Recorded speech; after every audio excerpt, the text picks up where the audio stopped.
Losing a friend can hurt worse than a breakup, and it's something that no one talks about.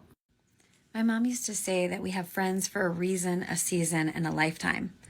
And the challenge with that is, while it may be true, sometimes we think that friends are for a lifetime and they end up being for a season.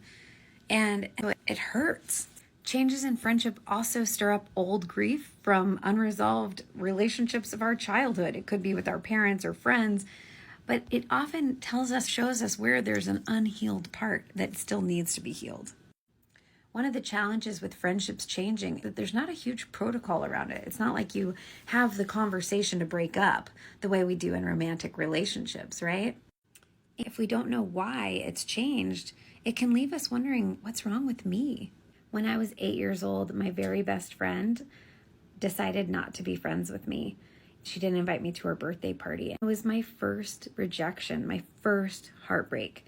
And I was heartbroken for years, for maybe 2 years. I had to see her every day at school, and I got to see who she started hanging out with. It left me wondering, did I do something wrong?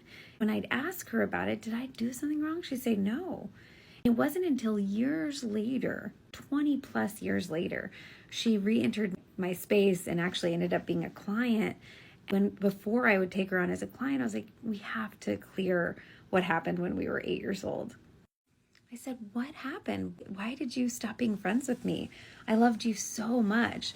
So for me, the wound was around love unreceived. I had so much love to give her, and then I didn't have anywhere to put it. Okay. And she said, my parents went through a divorce when I was 8 years old. I looked at your family. Your family looked perfect, and I thought you wouldn't want to be friends with me anymore. This realization all those years later gave me so much compassion for little her and little me, who both were just protecting ourselves from heartbreak. And I also realized that sometimes these wounds from our childhood get stirred up in our present day friendships. If you've ever gone through a friend breakup or gone through the loss of a friendship, you know this shit's real. This grief is real. And I just want you to know that you're not alone and that you can move through the pain of it. Private message me if you'd like to know how to move from surviving to thriving in your relationships so that your childhood relationships don't impact what's going on for you today.